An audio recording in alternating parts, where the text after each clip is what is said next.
sometimes what happens is you drive into a neighborhood and there'd be 4 short sales up for sale, right?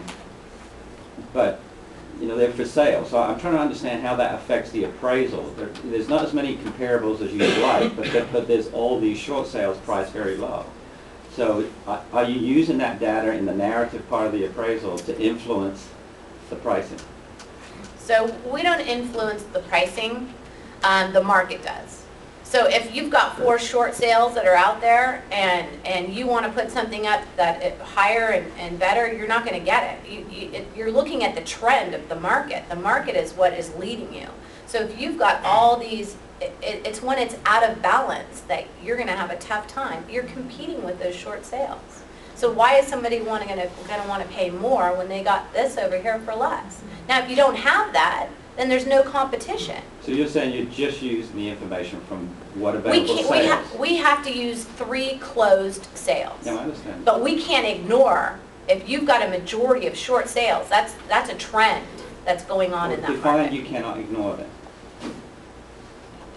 So Well, they could. I can add one thing. we would have to talk about it. We would One have thing to with this- discuss So it. you are putting something in the narrative part of the appraisal. We cannot ignore what goes on in the And most market. appraisers you would think are doing that. Yes, correct? they are, and Yeah. that's what we're getting. As a matter of fact, the banks will use like a national MSA database or something like that for all the declining markets. Yeah. So even if they tell you that zip code is not in the declining market, once the appraiser goes out and sees once a short sale, they're bound to say that in the area there's declining market conditions.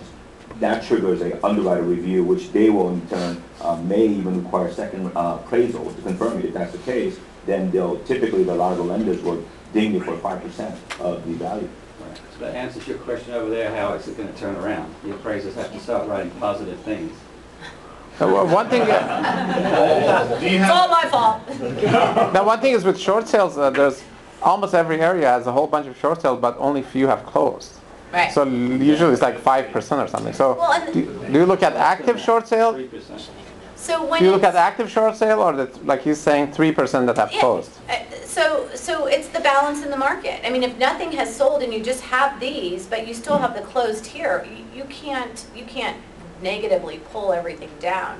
It's when those start to sell. And you know, for the majority of our area, we don't have to deal with that. You know, there's certain pockets that are majorly declining, and we've got a lot of inventory, and those are the ones that we're saying, you know, not just the inventory makes it declining, it's when you've got the foreclosures and the REOs and the short sales, and they're in abundance, because then that pool is pulling down the values.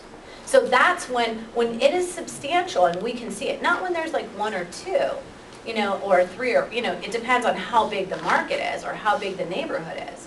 And it's really common. That's why I'm saying, when we say that it's not declining, when we're saying it's appreciating, or we're saying that it's stable, they want us to put in comments because they don't understand that. Right behind you first. No, you got it. Oh, yeah. For REOs and short sales, generally, I've seen a lot of them, the properties are in really bad condition.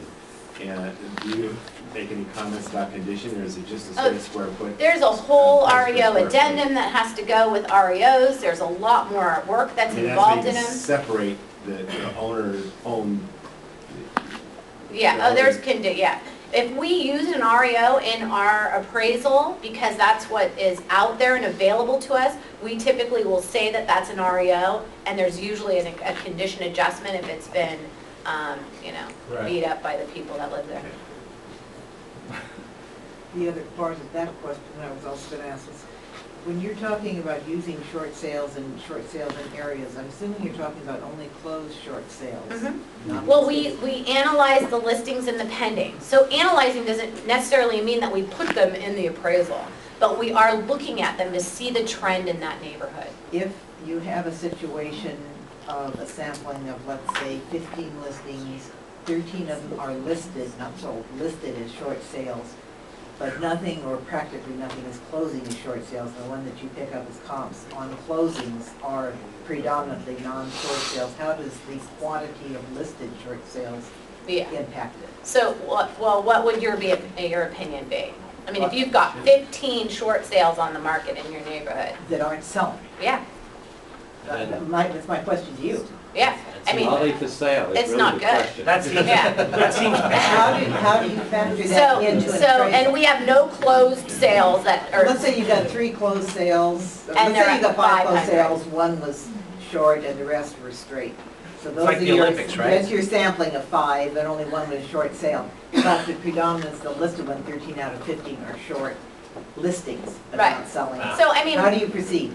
So my gut would say that that's a declining market, and that there's, if you've got more activity that is not selling, that shows, so we analyze the pendings and we analyze the actives, so that we can see if there's movements. If they're in balance and the absorption rate of how long it'll stay in the market is within a realistic range, we will not say that it's declining. If there's an overabundance, and there's an overabundance of short sales, but yet the ones that have closed are not affecting because we're just in that shift, you know, you may be just a little safe because I've got to use closed sales. I've got to use what's there. I can't make negative adjustments across the board.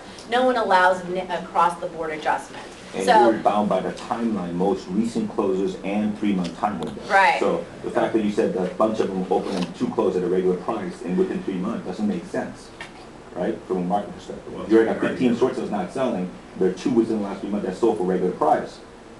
You know, those 2 buyers way overpaid. yeah, okay.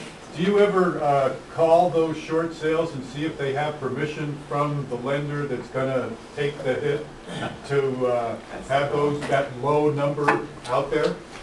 I mean, because a lot of times, It's a leading question. I've got a few entry-level buyers, and they're like, oh, wow, yeah, let's go for that. And you go in for that short sale, and the lender's saying, no, we want another 100 more than that. So do I ever? Ooh, that's a good question. Yeah. So, yeah, when they're with the bank, we don't make that call. It's usually the bank's call. They're the ones that are negotiating that price, so we But the don't. banks kind of sit on them for 2 or 3 months. you That's know, the just bank's to choice. torture everybody. Yeah. What we need is, some of these neighborhoods need to have a good dose of Irish lightning. Or Italian. You know what, there are companies now that are negotiating with banks and having good success, and I don't have the names, we just had a broker managers meeting the other day, but there's a few of them that are getting Negotiating. responses as opposed to waiting 3 or 4 months, or, you know, I have a few offers out there that have been out for 6 weeks. Yes. Yeah, and you have to be And that careful. affects your, that Because affects there's your statistics. fraud in that. I can get you an answer. Okay, you had a question? Well, it's more of a comment, because I've just come off of this experience, and this is a conversation I was involved in yesterday. A lot of people don't know this. This problem is so, I mean, it's such a big problem in the MLS, the short sales, in certain Yes. parts of the town, that, myself included, I'm lobbying at the MLS level. We're talking about having a new class just for short sales. And the reason Why for not? that is we want to drive the listing agents to put some evidence that they've really got a property for sale. Because my experience, when I went out there the last few months, I went to homes where people didn't even know their Yeah. house was up for sale. No sign in the yard, Yeah, it appeared on the yesterday, that was MLS, fun. and they don't even know their property is for sale. You know, it's $150,000 below the comparables. So, you know, what we've got to take into account here is that if there's only 3% selling, right, of short sales, that means 97%. How many of those do you think are really for sale? They're not, probably, a big majority of them. But if they're influencing the appraisers, then we need to fix the system. And a new category just for short sales is one way to do They're on it. the market for a price, seems like a good price, you bring them full price, lender says, no thanks. Yeah, send another. Yeah, they 100. have their line. We have and I'll add a little fire to that. Okay, I just want to thank you for your time. If you need any appraisals, or I can be an offer of help to you, please give me a call. My card's in the back, or I'll be sticking around so you can talk to me as well. What's your number? Thank you. 366-6585. Yay! Yay! Okay, Yeah. right now, hot on this issue is your PRDS Forms Committee, because Ooh. CAR has a short sale addendum to go with the contract, and even just last night,